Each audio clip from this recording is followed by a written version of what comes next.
যেই দিন এমপিদের শপথ হলো সংসদ ভবনের ভেতরে, আমাদের এক প্রিয় ভাই পীরজাদা হানজালা নামে একটা আলেম এমপি হয়েছেন। রিক্সা মার্কা তিনি দাঁড়িয়েছিলেন আল্লামা মামুনুল হকের দল থেকে। তিনি রিক্সা নিয়ে সংসদ ভবনে ঢুকে পড়ছেন। প্রশাসনের লোকজন চিনতে পারেনি যে কেরে সংসদ ভবনের ভেতরে 1 কোটি টাকার নিচে তো গাড়ি ঢোকে না, রিক্সা নিয়ে ঢুকলে হুজুর আবার কোন পাগল। হঠাৎ করে ঢুকে পড়ছেন, প্রশাসন আটকায়া দিয়েছে। তখন মুফতি হানজালা বলতেছেন, আমি মাননীয় সংসদ সদস্য, আমি শপথ নিতে চাই। আলহামদুলিল্লাহ বলবেন না? বাংলাদেশের ইতিহাস চেঞ্জ করে দিয়েছেন, ইতিহাস পরিবর্তন করে দিয়েছেন। তার মার্কাও রিক্সা।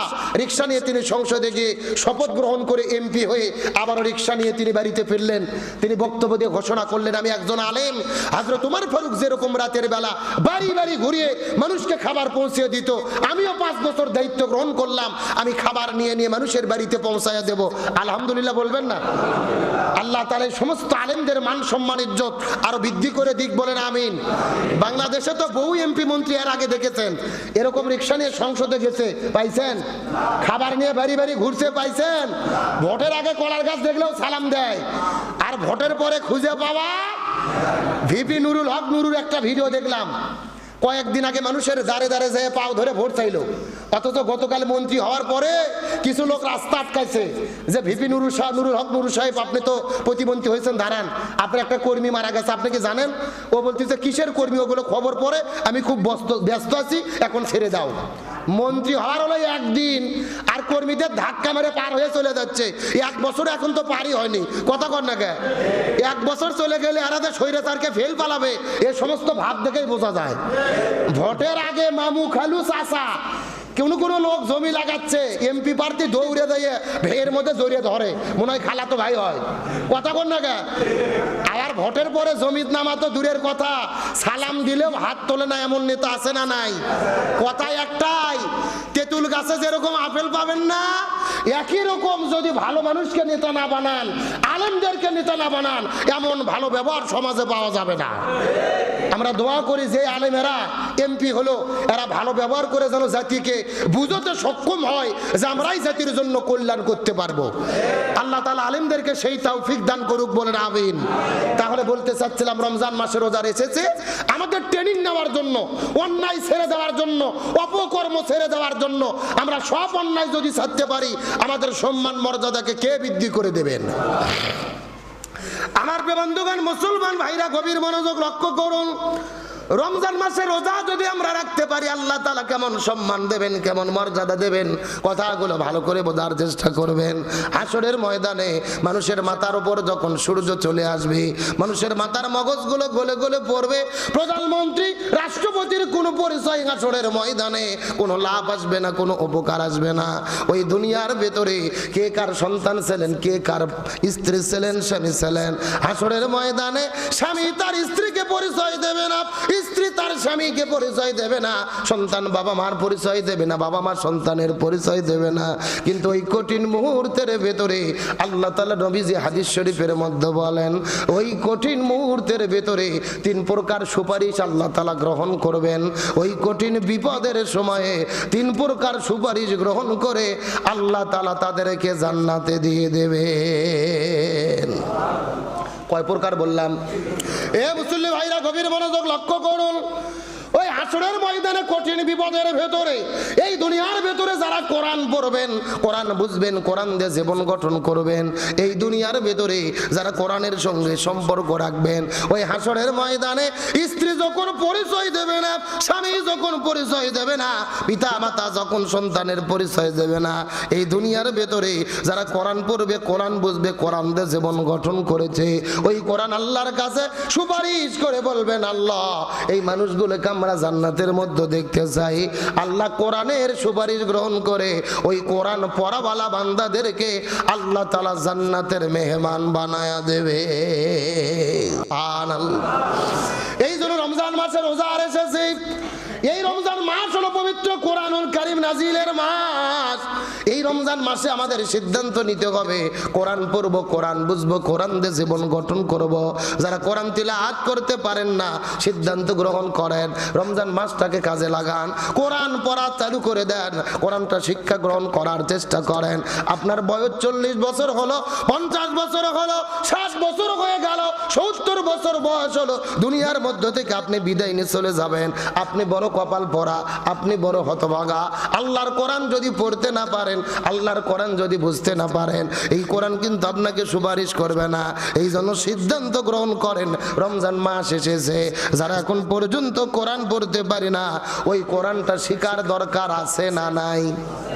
এত সময় আমরা দিলাম, পুরো জীবন যৌবন শেষ করে দিলাম, 40, 50, 60 বছর বয়স চলে আসলো, অথচ কোরআন আমরা পড়তে পারি না। যে কোরআন কার ভাষা বলেন তো? কোরআনের কথা কার কথা বলেন তো? আল্লাহ আমাকে কি বললো, আমাকে কি মেসেজ দিল, এটা আমি নিজে পড়তে পারি না, আমি এটা বুঝতে পারি না। আমার চাইতে তো বড় কপাল পোড়া, বড় হতভাগা এই দুনিয়াতে আর কেউ হতে পারে না। তাই আসুন সিদ্ধান্ত গ্রহণ করুন, যারা কোরআন পড়তে পারেন না, আরে ভাই একটা হুজুরকে ঠিক করেন, মসজিদের ইমামের কাছে যান, মসজিদের মুয়াজ্জিনের কাছে যান, কোরআন শিক্ষা অর্জন করা শুরু করেন। আপনি কোরআন পড়া যদি নাও পারেন, যদি শেখার চেষ্টা করেন, আপনি চেষ্টা করতে করতে যদি মারা যান, এই চেষ্টা করার ওসিলাই আল্লাহ তাআলা আপনাকে জান্নাতের মেহমান বানাবে। জোরে বলেন সুবহানাল্লাহ। তাহলে আমাদের চেষ্টা করার দরকার আছে না নাই? তাহলে আমরা যারা কোরআন পড়তে পারি না, আমরা কি সিদ্ধান্ত নিতে পারি আমরা কোরআন পড়া শিক্ষার চেষ্টা করব? চেষ্টা করতে পারবো তো ইনশাল্লাহ? আর ভাই একটু জোরে ইনশাল্লাহ বলেন না। 1 ঘন্টা করে সময় দেন, 30 মিনিট করে সময় দেন। যারা যে মসজিদে নামাজ পড়েন, মসজিদের মুয়াজ্জিন হোক, ইমাম হোক, যে কোনো হুজুর হোক, 30 মিনিট করে অন্তত ট্রাই করেন।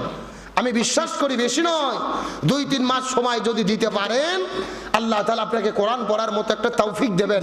তার কারণে আল্লাহ কোরআনের মধ্যে বলেছেন, ওয়ালাকাদ ইয়াসসারনাল কুরআনা লিযিকরি ফাহাল মিন মুদ্দাকির।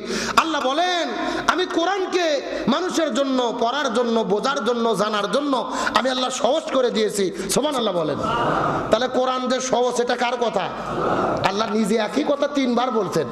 সূরা কলমের 17 নম্বর আয়াত, 22 নম্বর আয়াত, 32 নম্বর আয়াত, 40 নম্বর আয়াত, একই কথা আল্লাহ 4 বার বলেছেন যে তোমরা কোরআন ধরো, কোরআন পড়ো। আমি আল্লাহ কোরআনকে বোঝার জন্য, জানার জন্য সহজ করে দিয়েছি। সুবহানাল্লাহ বলেন। সুতরাং কোরআন আমাদের জন্য আল্লাহ সহজ করে দিয়েছেন।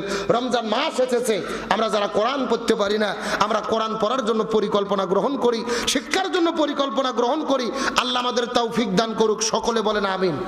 আরো জোরে বলেন আমিন। রমজান মাস আছে, রমজানের একটা প্রস্তুতির দরকার আছে না নাই? বাংলাদেশে আমরা রমজানের প্রস্তুতি কেমনে নেব?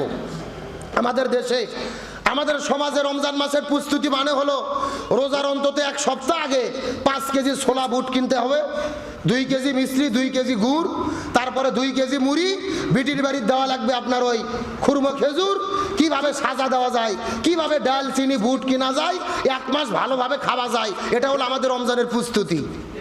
কথা কর না গায়ে, এটা তো বাস্তবতা। রমজানের প্রস্তুতিকে আমরা বুঝি না। আমরা মনে করছি রমজানের প্রস্তুতি মানে বেশি করে খাওয়া, বেশি করে ছোলা কেন, বুট কেন, মুড়ি কেন, মাছ গোস্ত কিনে ফ্রিজ ভরে থাও, রোজার মধ্যে দাম বেশি হতে পারে। একেবারে বাজার ভালো করে করে ফ্রিজে রেখে দিয়েছি, ইচ্ছা মতো খাচ্ছি, ঘুম পাচ্ছি, এর নাম রোজার প্রস্তুতি নয়।